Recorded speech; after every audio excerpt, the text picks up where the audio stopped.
The reason why I think this team's a national championship contender is not so much what they have on offense. It's really more of what they have on defense. I mean, this defense is phenomenal.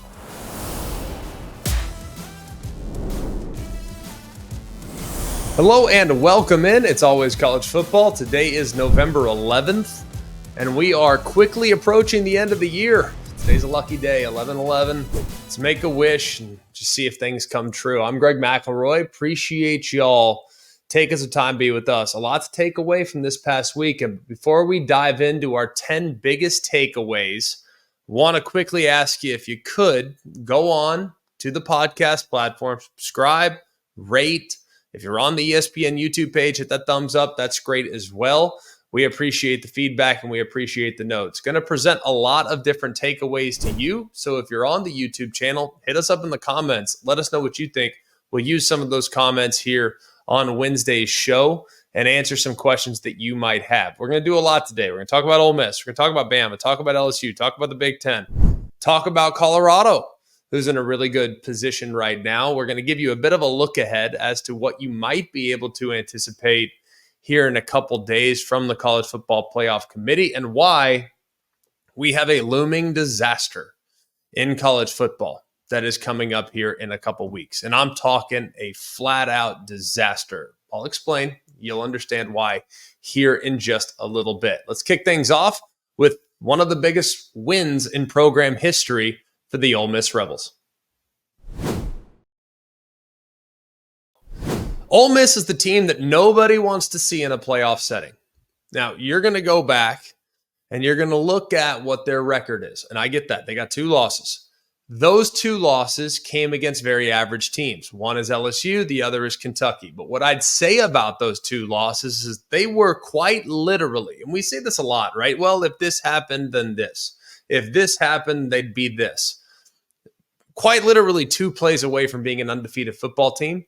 And a team that across the board is about as talented as you'll find in several different positions. We'll start with the Kentucky game where they gave up a 4th and 7 down the left-hand side.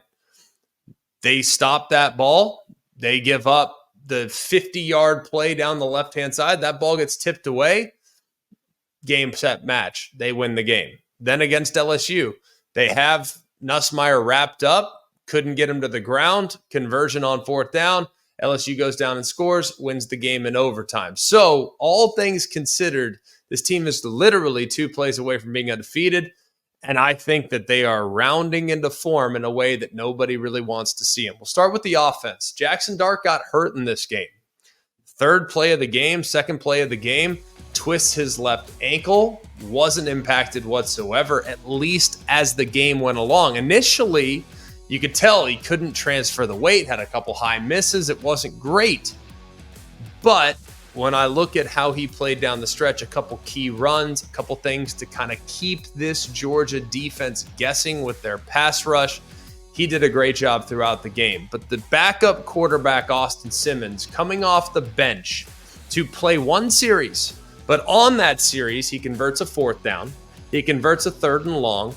And he takes him right down the field for a touchdown. Was a bit of a backbreaker. You didn't know it at the time, but at that point, Georgia's like, oh boy, we got major problems. Major problems. They had a 7-0 lead when Austin Simmons went on the field and the backup quarterback goes right down the field. Yeah, we got issues for sure.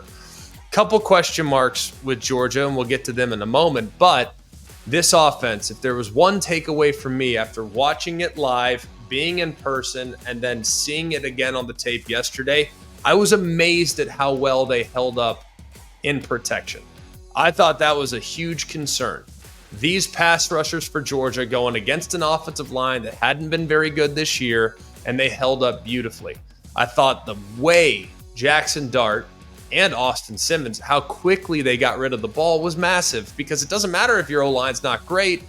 If you can't get home because the ball's getting out too quick, you can neutralize an elite pass rush. They did that beautifully. I thought the play action, I thought the misdirection, all that was really beneficial. The one concern for Ole Miss is when they got to run it in a game where they have to run the football, can they? I'm not so sure. And this weekend didn't make me feel a whole lot better. But the reason why I think this team's a national championship contender is not so much what they have on offense. It's really more of what they have on defense. I mean, this defense is phenomenal. And they have been all year. I think most people have been paying attention, but now everyone acknowledges just how good this group is. Pete Golding, the defensive coordinator for Ole Miss, he's got to be the front runner for the Broyles Award. He has to be. That's the nation's top assistant coach. He's the defensive coordinator. And what he's done here over the last 2 years, turning it into a team that wanted to win track meets, to now a team that can hold one of the most talented teams in the country to really just one drive and 3 points, tells you all they need to know. You're going to look, well, they scored 10. Yeah, they got the ball on the 21-yard line or whatever the heck it was. Pete Golding has been incredible. 10 points allowed overall. It's the second fewest points allowed against an AP top two team all time. There were 7 points allowed against LSU back in 1959. So Ole Miss has been amazing, just amazing with what they've done with defense all season long. 2 turnovers forced in the fourth quarter. They constantly were applying pressure. They had 5 sacks. All 5 of the Ole Miss sacks came with just a standard 4-man pass rush. I mean, this is a proof of concept for Lane Kiffin. They said, we can go out, we will spend our money on defensive linemen, game changers along the defensive line. They go get Princely Uman-Mielen. They go get Walter Nolan. They go get Chris Paul at linebacker, who's been excellent in coverage and is an eraser at the second level. They spend money in areas like that, and look at the results. A year ago, they gave up 300 yards rushing, and they lost to Georgia by 30-plus points. They made a decision to go recruit differently, and look at the results. Man, I've called 3 of their games this year. I think their starting 22 can go with anybody. Anybody. But the critical moments have been the problem in the past.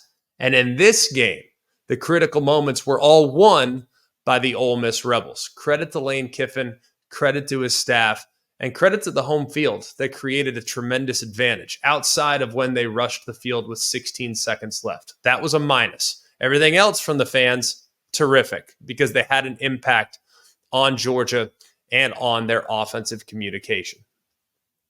Takeaway number 2, Georgia might very well win the national championship. I mean, Georgia, if anyone goes and sees Georgia win a Natty, would that surprise you?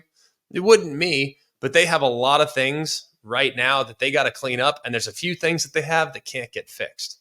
Now, it's been really easy for those from the catbird seat and the Monday morning quarterbacks that are sitting there in their recliner to criticize Carson Beck. I get that, all right? I've been critical of Carson Beck. I think his decision-making has left something to be desired. I feel like he's forced the ball a bunch in the last 4 or 5 games. But that is a singular issue amongst a whole host of problems. Now, they just had 245 yards of offense, okay? On 64 plays to have just 245 total yards is a massive issue. For their only touchdown to come on a drive that started inside the opponent's 25-yard line is an issue. To have just 2 explosive plays that went for over 20 yards is a major problem. It'd be easy to say, well, it's just Carson Beck's fault. I'm telling you it's not.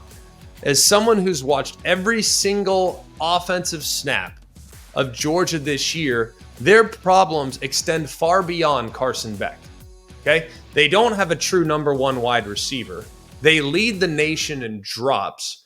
Their 2 best true wide receivers were kicked off the team earlier this year. People kept saying, well, Bowers and McConkey, those guys being gone, that's the problem. They don't have those 2 reliable safety blankets in Bowers and McConkey. Last year, Brock Bowers had an ankle injury and missed multiple games. Ladd McConkey was out for a vast majority of the first half of the season with a back injury. Those guys missed tons of time last year, and the offense didn't suffer. So it's clearly not just about Bowers and McConkey. It's about the fact that this group of wide receivers, they can't separate. They can't explode downfield. So much of what they do in the offense is catch and run. They throw screens, and they hope those guys miss tackles. And they honestly haven't been able to do that with a lot of regularity. Their routes are terrible. I see on several occasions they don't stem routes. They're not setting up defenders. It's just a lack of attention to details at wide receiver. Plus, did I mention the drops? I did. And I counted 4 this past game. Again, I know it was in weather, though, so I'll give them a little bit of a pass, but the drops have been back-breaking. This game also highlighted something that's been a problem for a couple weeks, and that's the offensive line. Now, you're going to look and say, well, look at the pressure rate that they've had this year, and look at this and look at that. Well, they haven't really at any point been very effective running the football. I mean, if you look at how their running backs have handled, I mean, Trevor Etienne, he had 6 carries for 24 yards. Most of the game was on the sideline because of the rib injury that he suffered against Florida. So Nate Frazier had to go in. He averaged less than 4 yards a carry. I mean, that's not going to get it done. He also had a fumble and put the ball on the deck again. So the trust that they have in the freshman running back isn't there. Their offensive line, when they're calling screens to their wide receivers, you would hope that those offensive linemen would get out on screens. Well, Carson Beck threw 12 screens or throws at the line of scrimmage. He completed just 9 for 53 yards. So that's not very good because they're not getting the second level plays. And I just think this offense really lacks the downfield threat, or they lack the willingness to try it downfield. Then you look at the 5 sacks given up. And their left tackle, Ernest Green, has struggled. Their right guard, Tate Ratledge, he was out of the game early because he gave up a couple of early pressures and 1 early sack.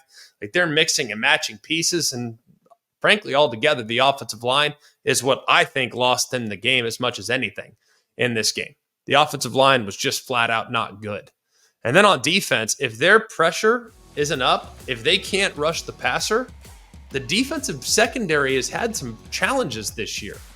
So they have to be able to rush the passer, and they couldn't apply pressure in this game. So I am a little bit worried about this Georgia team. Like I said, I've been worried about this Georgia team before, only to see them flip the script and have an amazing game the following week. But my goodness, man, the pressure is now at an all-time high for a Kirby Smart coached football team heading into this game against Tennessee next week. Can they win it? Absolutely. Can they get things righted? I think so for sure. But they need to have a good, long, hard look in the mirror about how they're attacking opposing defenses and how they're attacking opposing quarterbacks. That is what they're going to need to figure out. Takeaway number 3, Alabama's growth in the last 3 weeks really has been staggering. This is what the offense for Alabama needs to be. Okay, Jalen Milroe, Justice Haynes, Jam Miller, they ran the ball 48 times against LSU. They threw it 18 times. Now, that's an imbalance that would probably concern a lot of coaches, but it doesn't concern me because I think about, what does Jalen Milroe do best? Where is he at his best?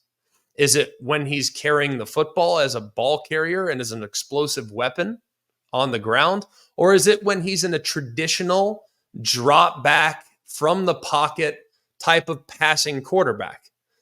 I'm not saying he can't be a passing quarterback. He can. He's proven that time and time again, that he is a very adequate thrower and a rock solid weapon throwing the football.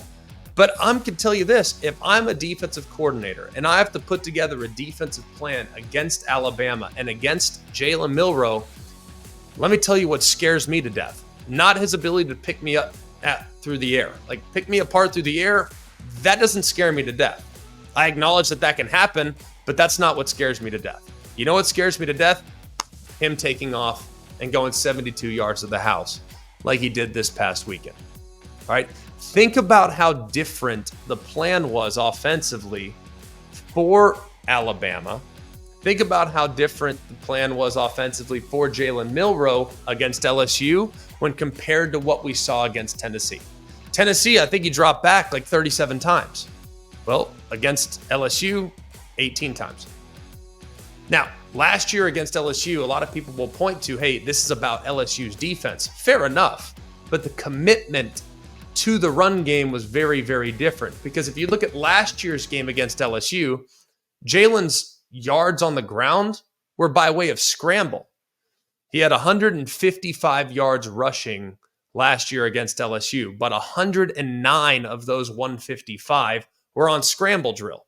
So he drops back, doesn't like anything, he takes off. This year was very, very different. On scrambles, he had 10 yards. That's it. 10 yards. Well, on the designed runs that he averaged nearly 18 yards per carry. So that goes to show you. He had 10 carries, designed runs for 185, and then he had like another 6 or 7 scrambles that were for 10. This was one of the best rushing attacks we've ever seen from an Alabama quarterback. And I think what was most intriguing is that they dominated not just with their scheme. They had a lot of really good looks and a really good formations to just kind of formation the heck out of this LSU defense, but they also dominated on the line of scrimmage as well. A couple other things that have been a problem for Alabama this year. I think yards before contact, huge. Well, guess what? Jalen Milroe, 175 yards, okay? 175 yards on the designed runs. 157 of those 175 came before contact. Another area that's been a problem for Alabama this year has been third down. They were 10 of 13 on third down. They ran for 111 yards in those situations, most of which were off of Milroe designed runs. So that was huge. And another thing too, and I think Kalen DeBoer and his staff deserve tons of credit because I thought the defensive plan was exceptional as well. They attacked up the middle. They mixed coverage. These receivers, we knew these receivers were a potential problem for this Alabama secondary. Well, when you're adjusting coverage all the time and you're bringing pressure up the middle, it doesn't matter how good these receivers are because Garrett Nussmeier is never at any point going to feel comfortable. And he was really uncomfortable from start to finish. They hit him. They influenced his timing.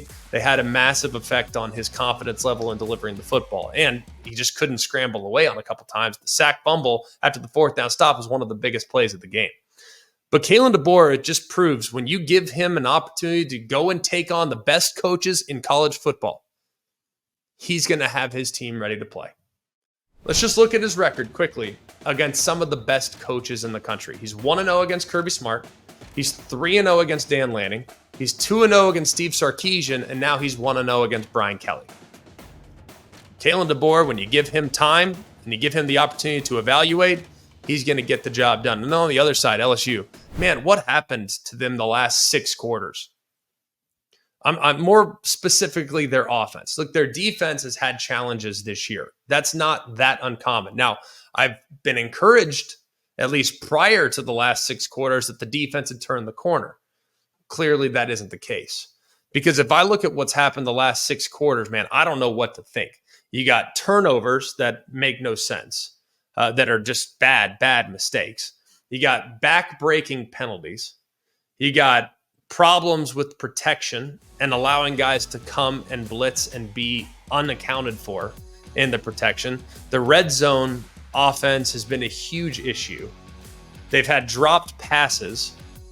I mean, when I watch their offense, the rhythm is a major issue. And look, you have an offensive line that's got veteran pieces.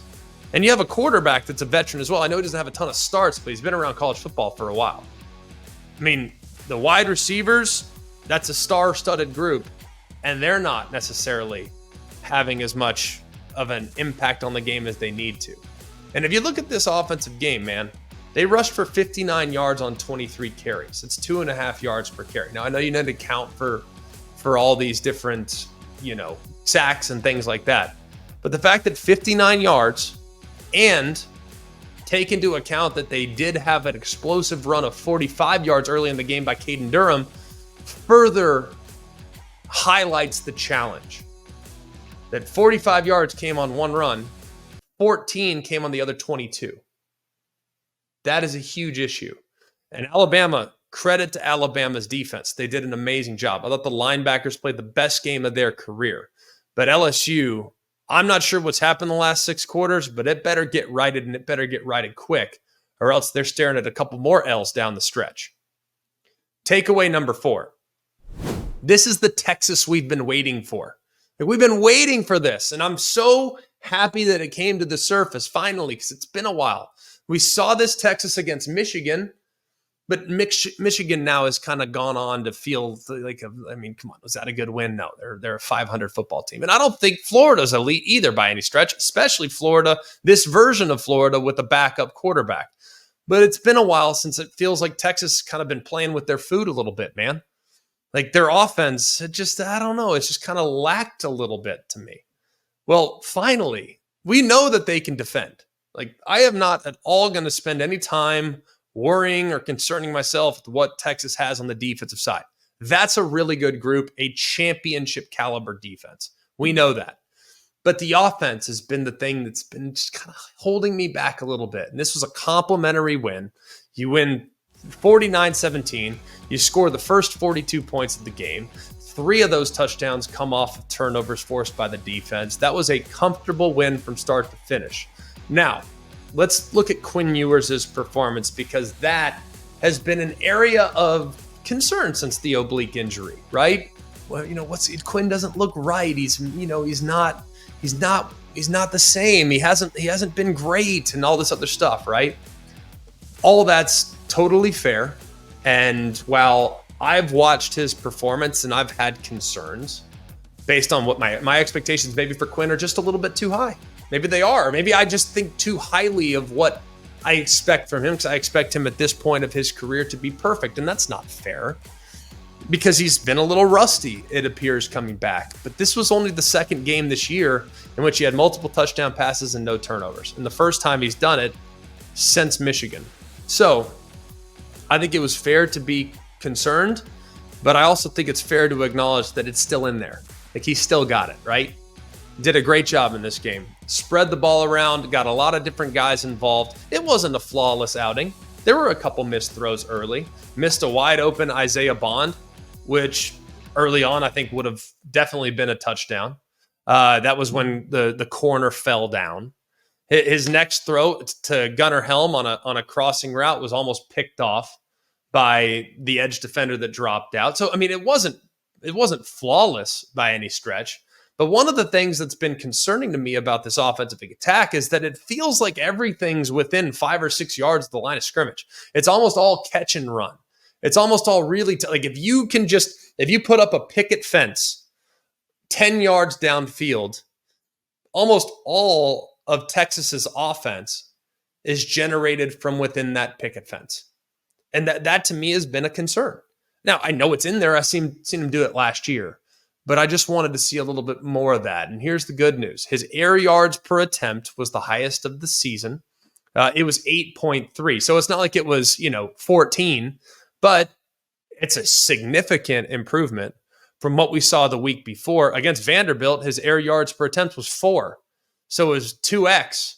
At least let me just double check my math. Yeah, 4 times 2. Yes, 2x what it was the year before. He did have 2 of his touchdowns that came on catch and runs, the one to Wisner to make it 21 zip. He had one to Isaiah Bond, 3rd and 13 there in the third quarter.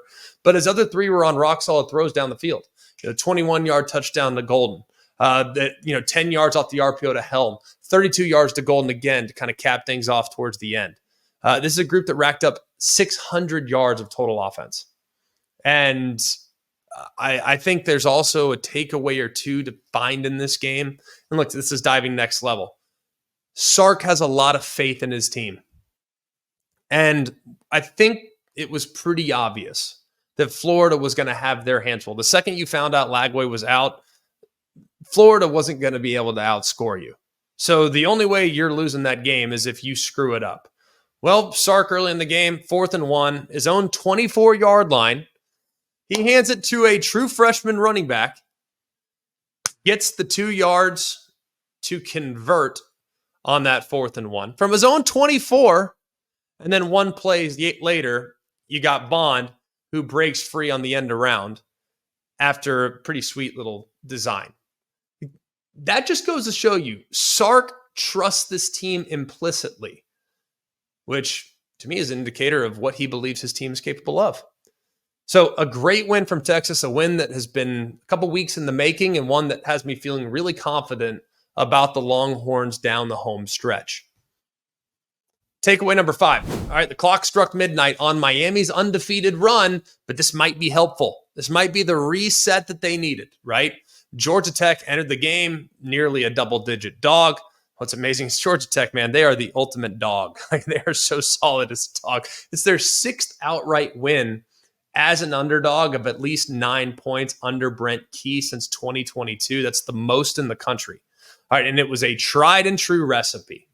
You got a great offense on one side, led by a Heisman Trophy frontrunner in Cam Ward. And it came down to really 3 things. What do you do when you had a great offense on the other sideline that you don't want to have to play against? Well, the best defense is ball control offense. Play a little keep away, right? This game came down to 3 things: ball control, third downs, and explosive plays. That's how all recipes like this are created. Let's start with ball control. Georgia Tech won the time of possession at nearly 35 minutes. Miami had only 10 possessions. And, one was late. I mean, just like some of the possessions barely count, right? Miami had just 10 possessions. And the turning point in the game was when Georgia Tech puts together a 10-minute touchdown drive that was 17 plays and 75 yards. That was it. As soon as I saw that, I'm like, well, Miami could come back, but my goodness, you want to talk about a rhythm killer? Like, that is a rhythm killer. They then take 14-10 lead, and at that point, they never really looked back because that destroyed the offense's momentum, and it kind of sputtered there in the second quarter. Third downs, second recipe, all right? Yellow Jackets, they kept the ball out of Cam Ward's hands and really frustrated a group that is all about getting big plays, creating explosive plays. Miami turned it over 3 times on downs in Georgia Tech territory. I mean, that's significant, right? Getting off the field in plus territory feels like a turnover for Georgia Tech. They came into this game, Miami did, converting 58% of third down. Well, it wasn't that way on Saturday. 3 for 10, 1 for 4, 3 for 10 on third down, 1 for 4 on fourth down. Downs, third down and fourth down, massive for Miami in this game and for the benefit of Georgia Tech. They won that. And then finally, explosiveness. Miami, they came into the game averaging 7.5 yards per play on the season. That was the best mark in the country. They averaged 8 plays a game that went for 20-plus yards. That wasn't the case. Georgia Tech kept it in front of them, were able to harass Ward and kind of make things a little difficult for this offense. So those are the things, man. I mean, it's pretty simple. Explosiveness, time of possession, third and fourth down. That was it. And here's one more concern, though, for Miami. Haynes King first start in a month. Okay, the guy threw 6 passes. I mean, he's got a banged-up shoulder, throwing shoulder.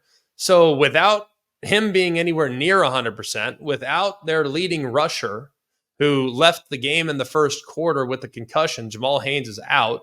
Georgia Tech ran the ball 48 times for 271 yards. To have that level of imbalance against what was statistically a really good rush defense is of concern. They had to bring in other quarterbacks to throw the ball. So in key throwing situations, I mean, it's like, that's eye-opening. Now, Cam Ward's still the man, probably going to win the Heisman. Started great, right? Connects with Elijah Arroyo for a 74-yard touchdown. But after that, they were just kind of off. There were some missed throws. Wasn't necessarily seeing open receivers downfield. There were a couple drops in the game. The passing game just wasn't good. Now, the numbers at the end looked pretty good. He threw for 348 and 3 touchdowns. 32 passing touchdowns on the season. That's the most already in Miami history. But it really wasn't where it needed to be. Now, Miami, does this make a huge difference? No, not necessarily. They can still clinch a spot in the ACC title game if they beat Wake Forest and they beat Syracuse. But now they're in kind of a tricky spot because the ACC is now probably likely only to get one team in. There was a scenario where if SMU beat an undefeated Miami, maybe Miami still gets in. I don't think that's the case anymore. And then one more kind of subtext note. Do you realize how bad it was for Florida football teams this weekend. Miami lost to Georgia Tech. UCF lost to Arizona State. South Florida lost to Navy. FAU lost to East Carolina. Florida lost to Texas. Florida State lost 52-3 to Notre Dame. Bethune-Cookman lost in 5 overtimes to Southern. Stetson lost to Marist. And Florida A&M lost to Prairie View A&M. Yes. Not good for the state of Florida. Not good at all. Credit to FIU, though, who was off this past weekend. And they were, I can confirm, FIU was undefeated in week 11.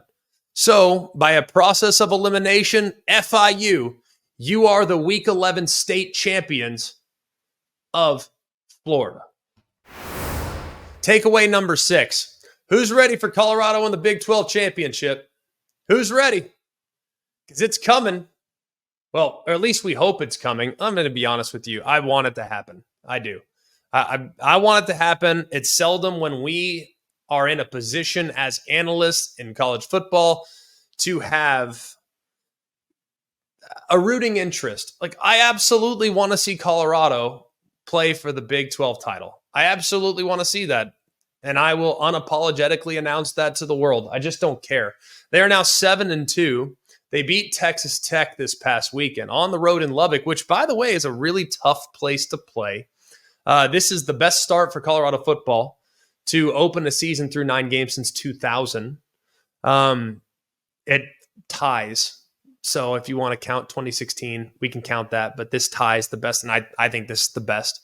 Personally, Texas Tech, this is what I like most about what happened with Colorado this weekend, is it was not good early for Colorado whatsoever. You're on the road. You're playing in a hostile setting. Texas Tech is kind of in gotta-have-it mode. Texas Tech still very much alive at the time, by the way, in victory for the Big 12 championship.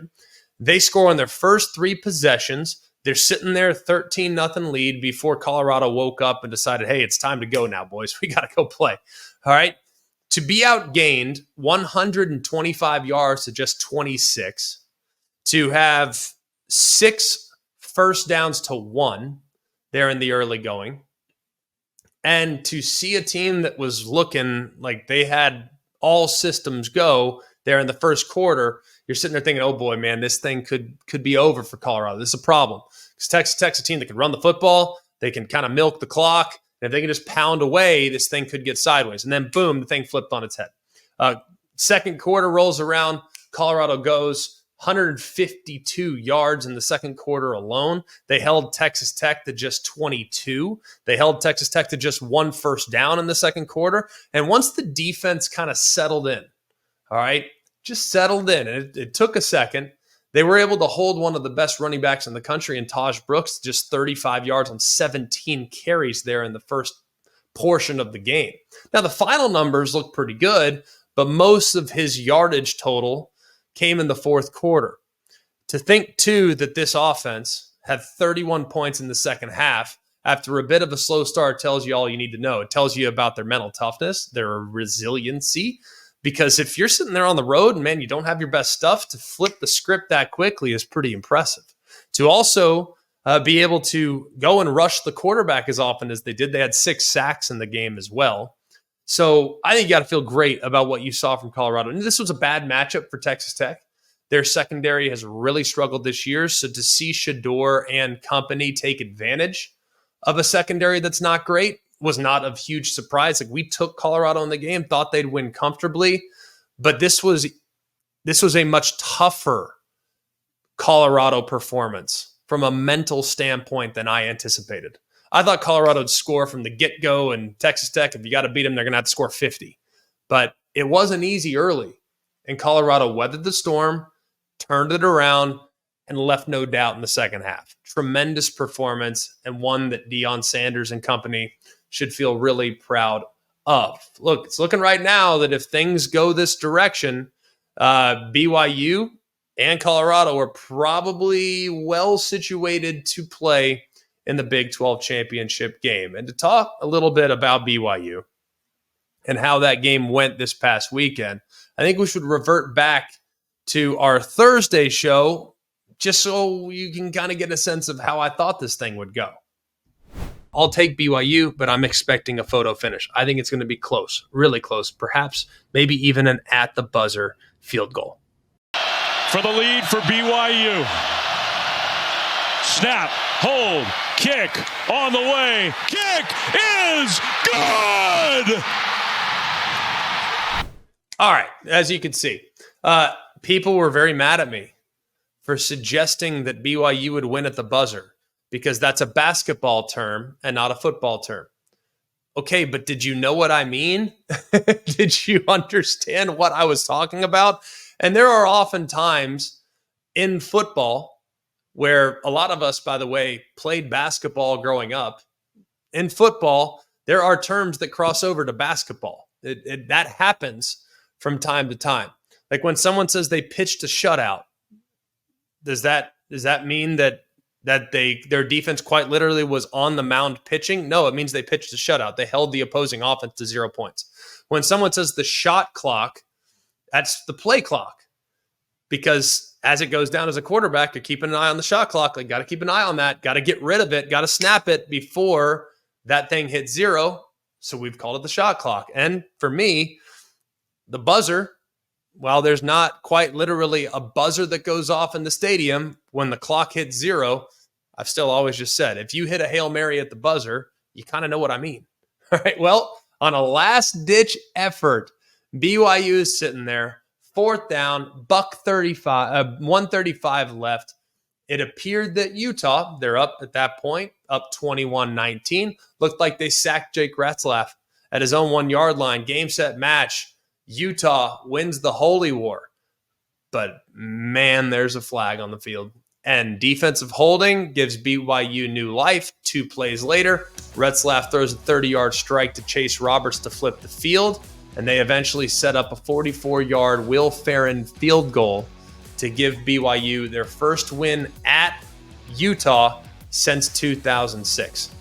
Second time in the last handful of weeks, last 3 games where BYU's come back and won the game in the final 10 seconds. The other was against Oklahoma State just a couple weeks ago. So this was a tremendous win. It was a gutsy win. Were they fortunate? Absolutely. Did I agree with the call? Yeah, kind of. I thought it was. But I understand why many people have said you shouldn't throw the flag in that situation. I understand that. But look, if a foul occurs, a foul occurs. So really a great job by BYU after trailing by 11 there at halftime to turn things around, flip the script, and it was their largest comeback win after halftime since 2002. So credit to BYU to do that in a hostile environment. Tons of credit there. BYU is a tough bunch and a resilient bunch, and one that we'll be watching very closely down the stretch as it looks like things might be coming to a head there in the Big 12 between BYU and Colorado. The Big 10 was chalk this past weekend, and everyone that continues to say that we are an SEC show and we only do the SEC, I think those that have pushed back in the comments, we appreciate you going to bat for us. When the Big 10 has the game of the weekend, a la last weekend, we start with the Big 10. Penn State, Ohio State were our big takeaways from last week. Oregon and Ohio State a few weeks ago were our big takeaways. We follow the quality, and when you have a good game amongst big-time opponents and there's an outcome or a significant takeaway, that's the direction we head, and we will continue to do that. Do we have bias in the show? Yes. We absolutely have bias in the show. You know where that bias lies? With the top teams in the country. And I don't really care what conference they're from, if you want me to be completely honest, but I'll give you a quick update as to what went down in a couple snooze fest games this past weekend. Oregon, they win convincingly 39-18. They're now 10-0 on the season. The third team in Big Ten history to win 10 games in its first season as a member of the conference. They joined 1993 Penn State. And who doesn't remember this one? 1896 University of Chicago. One thing of significance in this game, though, is that Dillon Gabriel, 3 passing touchdowns. It's 180 career touchdowns that he's responsible for. He has now passed Case Keenum, who had 178 for the most in FBS history. He's also the first player in FBS history with 5 seasons of 20-plus passing touchdowns. Are we going to have to add like an asterisk in the record book for those guys that played 5 seasons of eligibility? Because I look at these numbers and they're going to become likely untouchable because they have played 5 years when back in the day, the most you could play was 4. So I don't like Case Keenum threw 178 touchdowns in 4 years. You look at what Dylan Gabriel's been able to do, it's in 5. I'm not minimizing the achievement. It's remarkable, but it's not an apples to apples comparison. Ohio State beat Purdue 45-0. The amount of time I spent on reading that score is more time than I'll spend on the game itself. There's nothing to take from it outside of the fact that Jeremiah Smith is amazing. We've already known that. Now Ohio State sets up for a game this weekend against Indiana. Penn State got this one wrong. I thought Penn State might be licking their wounds a little bit. They didn't. They went out and they handled Washington 35-6. 4 touchdowns on the ground. That's the most in the game this season. And they're most in the Big Ten game since 2022. Tyler Warren, a couple rushing touchdowns. That's his first career multiple rushing touchdown game. Great job by Penn State, by the way. Really a nice job. Washington's great at defending tight ends through the air. Hey, let's get creative. Let's figure out ways to get. We have already seen Tyler Warren run the football multiple times this year. Let's lean into that. He's our best player pound for pound. As many times as we can get him the ball, the better. Let's continue to do that as best we can. Indiana is now 10-0. They beat Michigan. It appeared like they were going to be in cruise control. I mean, 17-3 at halftime. Things were looking good. Things were looking smooth. Credit to Michigan. Flipping the script there in the second half, making it a little bit more interesting. But guys, those that are saying all these wonderful things about Indiana today, my opinion of Indiana has not changed at all from where they were a week ago, partly because I don't think Michigan's any good. I mean, I thought Indiana would win this game convincingly. So if anything, I came out of this being a little bit concerned, but at the same time acknowledging that Indiana is in a really good position. I'm going to talk a little bit about their playoff prospects here in just a little bit because I do think there's something worth noting with the Hoosiers. But to win 10 games, their first 10-win season in program history, they entered Saturday as one of 6 FBS teams to have never had a 10-win season. You can now remove them from that list. Really amazing. And then finally here in the Big Ten, and our Big Ten wraparound here, UCLA, want to give them some credit. They started the season 1-5. But a bowl game is within reach here for Deshaun Foster. They are now 4-5. They have won 3 straight conference games. This one this past weekend coming against Iowa. And my goodness, what an awful loss for Iowa. Iowa was like one of the feel-good stories of the season with what they've done offensively and how they've found something. Well, UCLA 20-17 over Iowa. The 18th ranked rush defense, or the 18th ranked rush offense in the Big Ten, goes for over 200 against a vaunted Iowa defense. They also were able to hold Caleb Johnson in check completely. And right now, look, Oregon and Indiana, they would reach the Big Ten championship game if they went out. We know that, but just wanted to give some love to UCLA, who has flipped the script now with 3 straight conference wins. But my goodness, man, for Iowa, that's a tough one to justify. Ohio State will likely make the Big Ten championship game if they went out because they lead in the opponent winning percentage tiebreaker by a pretty significant amount. That includes any team, really. Any team. Indiana, though, if they win this weekend, they're, of course, in cruise control en route to a matchup with the Oregon Ducks for the Big Ten title. Takeaway number 8, these tiebreaker scenarios are about to be a disaster. I mean, a flat-out, unmitigated disaster. Part of the problem here, okay? Let's just start with a few things. There's a few teams that are in control of their own destiny, but let's just start with a few things, okay? Let's start with the one-loss teams right now. Let's go with the SEC because I think that's the league where people are going to lose their minds the most.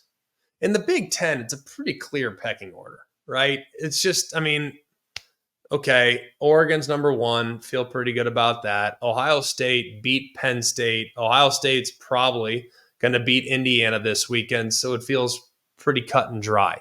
The Big Ten's pretty cut, or the ACC's pretty cut and dry. SMU full control of their own destiny. And if you look at Miami, they went out. They're probably going to be the team. I'd be shocked. I mean, I think it's 99% chance if they went out, they're in. Okay, Big 12, a little more convoluted, but let's be real. There's 2 teams that control their own destiny. One is Colorado, one is BYU. So all those feel pretty cut and dry. The SEC, meanwhile, is about to be insane. Tennessee, Texas A&M, and Texas all sit there with 1 loss right now. Tennessee still has to go to Georgia and to Vanderbilt. Texas A&M has to go to Auburn before they finish things up at home against Texas. And then Texas, they have 3 games left in the conference. They have a road trip to Arkansas this weekend, which is no picnic, I might add. Kentucky comes to them. They should handle Kentucky. And they go to Texas A&M in the final game of the regular season. Now, there's a bunch of teams that right now have 2 losses. Georgia, Alabama, Ole Miss, and LSU. So you have a handful of teams that are sitting there with 2 losses, including Missouri, but Missouri still got a lot of meat on the bone. They're at South Carolina, at Mississippi State, and then Arkansas at home. So if Missouri gets there, then that's great. So I didn't mean to exclude them, but we'll keep them in there just so we're all on the same page. It would be pretty clean. Well, the cleanest outcome for the SEC right now is that Tennessee wins out, and then Texas and Texas A&M, the winner of that game, gets to the SEC championship game. All right, that's simple. That's making a lot of assumptions. That's assuming that Tennessee goes 2-0 on the road in 2 games against Georgia and Vandy. That's also assuming that A&M doesn't stub their toe and that Texas doesn't potentially stub their toe. I don't think Texas will outside of the game, maybe at A&M, but still, I digress. All right, those are the clean scenarios. But here's where it gets really dicey. Okay, if Tennessee loses to Georgia, they're one of the 2 lost teams, and it guarantees that a 2-loss team will get in to the SEC title game. You also look at it too, A&M going on the road to Auburn, that's not a guarantee. So if A&M loses to Auburn and then beats Texas, everybody's got like 2 losses. So there is a doomsday scenario right here that could lead all the way to getting to the 4th tiebreaker. And I'm going to be honest with you. Like the first 3 tiebreakers and the language and the minutia, I don't understand it. You just tell me who's playing and I'll figure it out. Like I don't understand the tiebreakers. They are far too confusing. They are language that I don't understand. Like give it to me in common sense terms. And I understand it's complicated, but I don't get it. But I do understand this 4th tiebreaker, which means you take the combined winning percentage of all conference opponents for each team, regardless of common opponents, which is a really fancy way of saying strength of schedule. Okay, so the 4th tiebreaker is basically strength of schedule. So here's your doomsday scenario. Georgia beats Tennessee, Arkansas beats Texas, or Auburn beats A&M, meaning that the winner of Texas and Texas A&M has another loss already to their name. And then you have Bama, Ole Miss, LSU, and Missouri that all win out. None of them play against each other. So that would lead you to a tiebreaker scenario that would allow the SEC to determine their conference championship based on strength of schedule. Well, if we get to that point and chalk flies across the board, guess who's going to the SEC conference championship game? Alabama would get in with the toughest strength of schedule. You know who has the 2nd toughest strength of schedule? LSU. They have a better strength of schedule than Georgia, A&M, Missouri, Tennessee, and Texas. And in the scenario in which you have 8 teams that all have 2 losses in conference, guess who would finish 8th? Texas, with a strength of schedule and a record for their common opponents and their opponent's schedule, combined conference record. I don't know. Basically, the teams that Texas beat would be a combined 22-42 if chalk flies. So Texas could go from first to eighth in the event in which there's 8 two-loss teams in the SEC. Mind blown. Not to mention, you'll have a 10-2 Alabama against a 9-3 LSU for the SEC championship game and the possibility of getting a first-round bye. So out goes the conversation about, can a 3-loss team make the college football playoff? Well, not only can a 3-loss team make the college football playoff, but I'll raise you one and tell you that a 3-loss team might get a first-round bye because LSU's got 3 losses and still has a chance to win the SEC. Just insane. Or how about this? Next level insane. You ready? This is just too crazy. I can't even comprehend it. We'll see where LSU is in the rankings, right? Like I said, this is a doomsday scenario. It's unlikely to happen, but it's kind of fun, isn't it? LSU is probably going to be ranked, 17th, 18th by the College Football Playoff Committee. Boise, as of last week, was ranked 12th. What if Boise finishes ahead of LSU and wins their conference, and LSU wins the SEC? That means that the 4 teams with a bye would be the Big Ten champ, the Big 12 champ, the ACC champ, and Boise State, the champions in the Mountain West. And the SEC champion, with 3 losses in this scenario, would maybe have to go on the road to play against a team that did not even play in the SEC championship game. Insane. All right, I've spent way too much time on that. I'm sorry, but it was just, I started going down this rabbit hole like we always do. Like on Sundays, I'm like in between watching tape, I start doing some scenarios and stuff. And I'm like, whoa, this is crazy. So just get ready. There are doomsday scenarios in the SEC conference championship race that I hope always college football listeners are not surprised by. That's it. Takeaway number 9. The coaching carousel has begun. Is this going to be a crazy year when it comes to the coaching carousel? Is it? Currently, there are 4 openings right now, none of which are considered high-level jobs.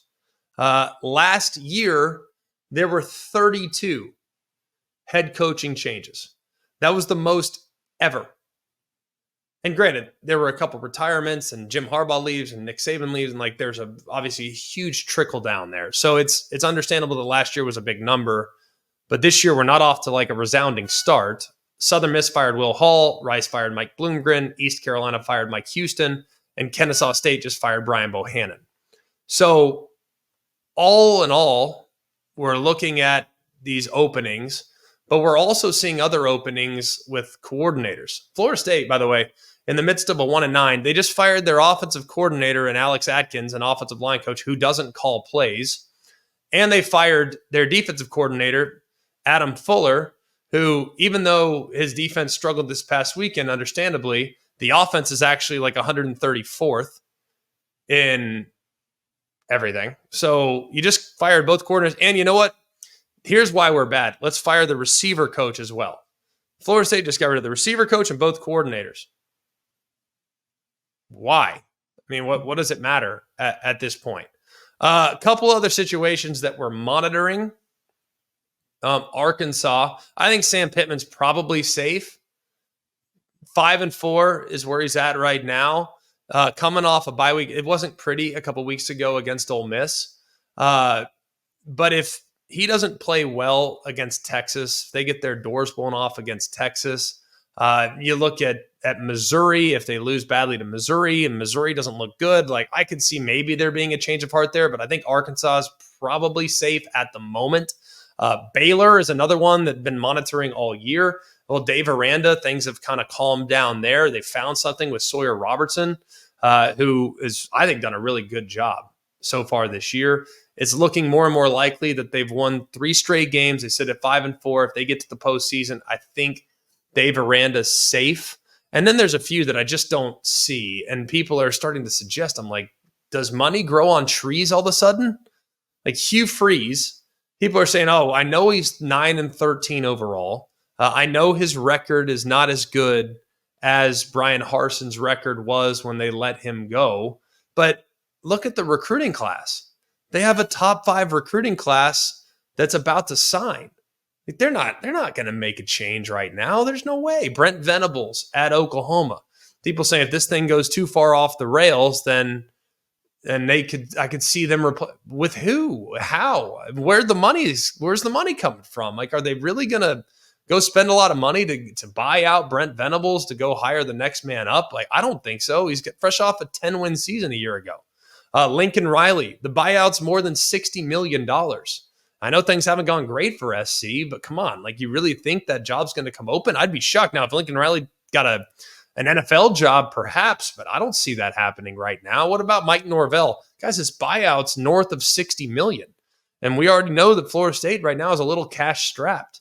Mike Loxley at Maryland, I don't see it happening. Sharon Moore, people saying Sharon Moore at Michigan, it's not happening. Guys, I think this is going to be a very quiet year from a coaching carousel perspective. So for those of you that are starting to think, oh, well, we should go get the next man up, go and tell me how many guys are super attractive right now as well.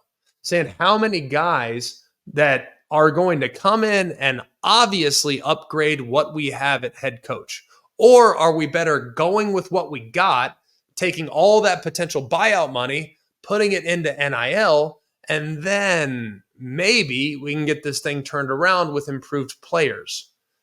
There's just not that many attractive head coaching candidates right now. So I don't think teams are going to be in a huge hurry to move on. And we've already kind of talked a little bit about Billy Napier. Like, Billy Napier got a vote of confidence from his athletic director this past weekend. I don't think he's going anywhere. I mean, they've been, prior to last week, they've been pretty competitive. We've seen some improvements made this year. DJ Lagway is the quarterback of the future. The roster loves Billy Napier. So sounds like things are kind of trending in the right direction. They got a lot of youth on the team. 70% of their NIL resources are with freshmen and sophomore. Like, I think they're going to be all right. So I just think it's going to be a slow year on the coaching carousel. So if you're expecting some crazy chaos starting here in a few weeks, I think you might want to look elsewhere from the coaching carousel. Takeaway number 10. And we usually, in our final takeaway of the show, we usually talk about what my rankings would be. We're going to avoid that because the College Football Playoff Committee rankings are really all that matters. But there's a few things that I want you to watch when you tune in to watch the show on Tuesday night. There's a few things that we need to be asking these questions, okay? These questions have yet to be asked. They don't make sense. And yet we are sitting here like begging for something. Number 1, Texas has one win against a Power 5 team with a winning record, and it's 6-4 Vanderbilt. I'm not saying Texas doesn't pass the eye test. They do. Texas has talent. Texas has great players. Texas has pros at several different places. I think they're amazing on defense. But guys, the only reason they're ranked where they're ranked is because of the eye test. And the eye test, to me, when you haven't played anybody, is super dangerous. Super, super dangerous. They have played Georgia, and that didn't go very well. So if Texas is sitting there at number 4 in the country this weekend, or perhaps number 3, should we be looking a little bit deeper at their resume? I think yes. I'll put them alongside Penn State. Penn State has one win against a Power 5 team with a winning record, and that's 6-3 Illinois. Why are they ranked so high? I understand that they have pros and they have players, but it's exclusively eye test. And I'm not going to sit here and accuse people of brand bias, because guess what?